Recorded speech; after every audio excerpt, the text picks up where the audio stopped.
Thanks for joining me on episode 870 of the Inspired Stewardship Podcast.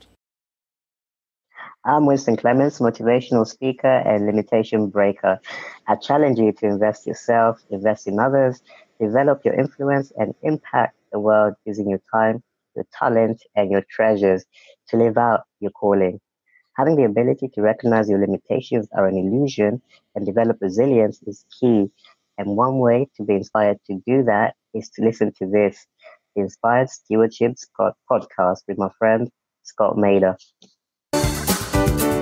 Where they did some research and they found that most of the people that, quote, drive the newest car, live in the biggest house, aren't actually doing as well as the person right down the street from them who's driving a 2 or 3 year old car and who's not living in the biggest house in the neighborhood. Most people that are actually doing very well financially don't necessarily look like they're doing that well financially. Welcome and thank you for joining us on the Inspired Stewardship Podcast.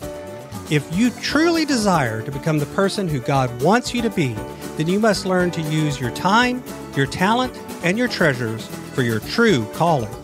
In the Inspired Stewardship Podcast, you will learn to invest in yourself, invest in others, and develop your influence so that you can impact the world. In today's episode about developing your influence through stewarding your treasures, I talk with you about why we often use money as a signal of worth.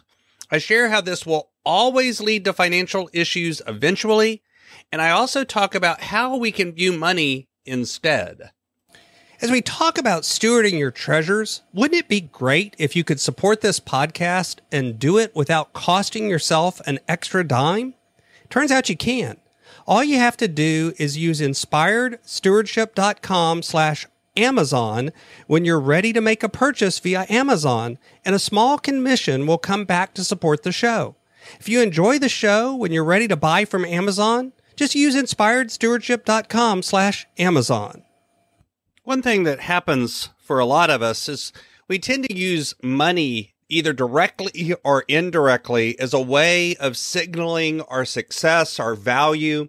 It's a way of showing other people that we've somehow arrived or done. Sometimes that's directly by talking about the money that you make or how much you earn, how much you've got in investments, how much you've got in savings, all of these sorts of things. And other times it's actually indirect. It's by living in the biggest house, having the newest car, having the newest toys or various items that you can have as well. Things like having the newest iPhone or the newest set of clothes or having anything that is obvious to other people that it takes money to get. I saw an article the other day about somebody buying this great big yacht, and those sorts of items can just be about the fact that you've got a lot of money and you're buying a toy and something that's good for you or something that you have fun with or something that you enjoy.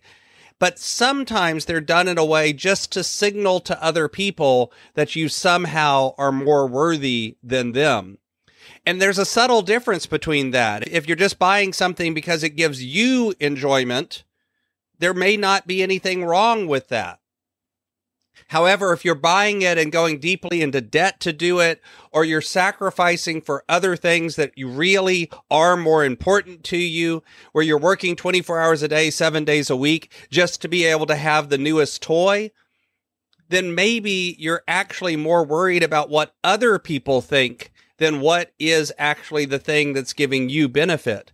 You're not really aligning your spending with your priorities and values. Instead, you're aligning your spending with trying to prove to other people that you somehow are worthy. And usually that comes out of a sense of pride and a sense of competition, a sense of showing other people that somehow or another you're better than them, you're worth more than them, you've got a higher value than them.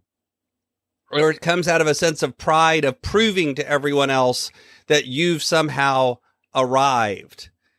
And the truth is that almost always, whenever you do this sort of thing, when you have that mindset of, I have to have the biggest house, I have to have the newest car, I have to have the fanciest clothes, I have to have the latest and greatest of technology, it creates some level of financial difficulty because it usually means that you have to live beyond your means.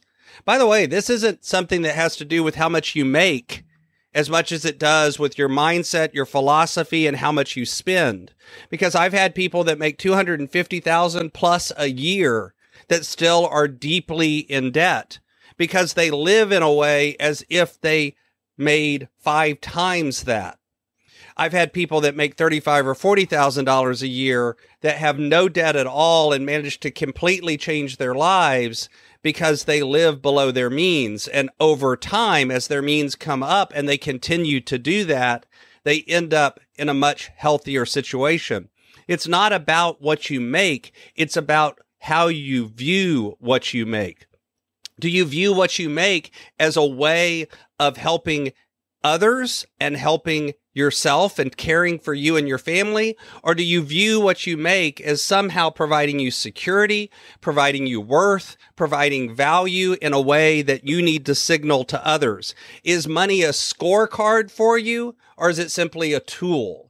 If you look at it as a scorecard where if you don't have a lot of money and you don't signal to other people that you have a lot of money, usually even more than you actually have, that somehow means you're failing at the game of life, then instead you can view it as a tool. You can view it as something that is just one more tool in your toolbox to help you help others and to help you care for and take care of your own priorities and values, your family, your friends, yourself, and others around you.